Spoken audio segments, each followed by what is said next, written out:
Já, góðan daginn öllsömmul. Ég heiti Katrín Dóra og einn af stjórnarmönnum í forriturum framtíðarinnar og það sjóður. Sjóðurinn sem í raun og veru byggir á svona samfélagslegu verkefni og hefur það hlutverk að efla forritunar og tæknimenntun í skólum landsins. Þetta í raun og veru upphaflega frumkvöðlaverkefni sem að skema og reiknistofa bankana eða RB hefur stóð fyrir. Og eins og þið vitið kannski þá fekk skema einmitt skíverðlaun UT-verðlaun ársins í gær og reiknistofa bankana fekk þessi sömu verðlaun árið 2011, þannig að þarna eru miklu frumkvöðlar á ferð. Í dag eru 8 fyrirtæki sem eru skráð sem bakhjarlar í sjóðnum, en vonandi verða þau mun fleiri og vonandi koma einhverjir í kjölfarið og hafa samband við okkur. En ástæðan þess að þessi sjóður var stofnaður sú að það náttúrulega mikið meiri þörf fyrir tæknimenntuðu fólki heldur en í raun og veru og það eru meira og minna allar starfsgreinar sem að byggja nú orðið á tölvutækni. Næsta kynslóð þarf að bæði að kunna og nota tölvur og þannig að við séum ekki bara raun og veru með notendur, við séum með notendur en ekki bara neytendur. Og eins sjáum við náttúrulega að það nauðsynlegt að sá fræju mun fyrr heldur en gert hefur verið í skólakerfinu.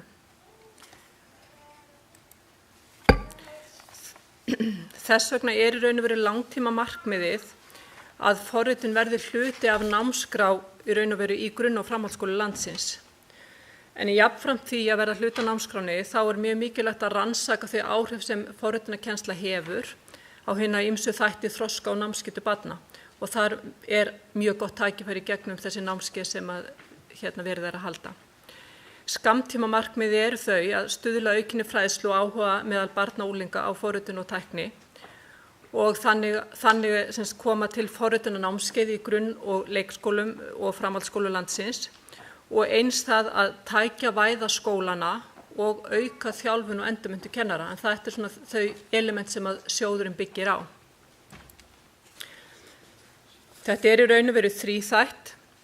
Það náttúrulega margir skólar sem að hafa ekki fjárhagslegt bolmagn til þess að ráðast í þær umbætur þó svo að viljan sé fyrir hendi og það í raun og veru markmið sjóðsins að skólarnir fái tækifæri til þess að grípa til aðgerða óháð kannski fjárhagsstöðu sveitarfélagsins eða skólan sem á í hlut.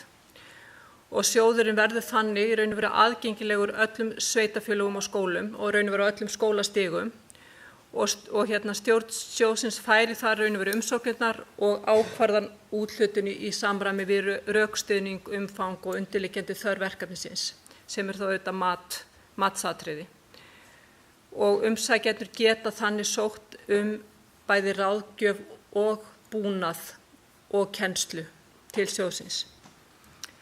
Þannig að atvinnulífið að þeir sem að koma að því að vera bakhjarlar sjóðsins, þeir eru að leggja fram tækjabúnað og ráðgjöf í tengslu við þennan umrædda tækjabúnað og síðan skema í raun og veru að leggja til þekkingu og ráðgjöf. Og ráðgjöfin og þekkingin getur bæði falist í kennslu til nemenda eða kennslu til kennara. Og skólarnir geta þá sótt þessa þætti. Sjóðurinn í raun og veru kominn af stað. Það búið að auglýsa hann og búið að loka fyrir úthlutun í fyrsta skipti. Það bárust 49 umsóknir í þetta fyrsta skipti sem okkur þykir afar gott. Og þarna við að sjá að það verið að, ef við bara förum yfir þar sem sótt í heildina hjá þessum 49 umsóknaraðilum, þá verið að sækjast eftir að fá tæplega 1000 tölvur og það verið að sækja forritunarkennslu fyrir 2700 nemendur og 340 kennara. Þannig að við teljum þetta ansi góðan árangur því það þetta kynningarstarfi bara rétt að fara af stað. Og stefnt að því að næsta úthlutun verði haustið 2014. En það auðvitað þetta byggir á því að við fáum bakhjarla, fáum fyrirtæki til þess að taka þátt, fyrirtæki og stofnanir. Og þetta má ekki verða einhvern veginn samkeppnismál einhverja fárra einstaklinga, þannig að við þurfum í raun og veru að fá mun fleiri aðila að þessu verkefni.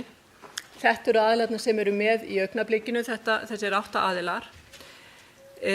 Þarna er heimasíða sjóðsins og við hvetjum raun og veru bara fyrirtæki, stofnanir að leggja sjóðnum lið og við erum hérna með skema með kynningu á sjóðnum hérna uppi á annarri hæðinni og hvetjum ykkur til þess að koma og heyra betur þetta og fá kynningu á þessu. Takk fyrir.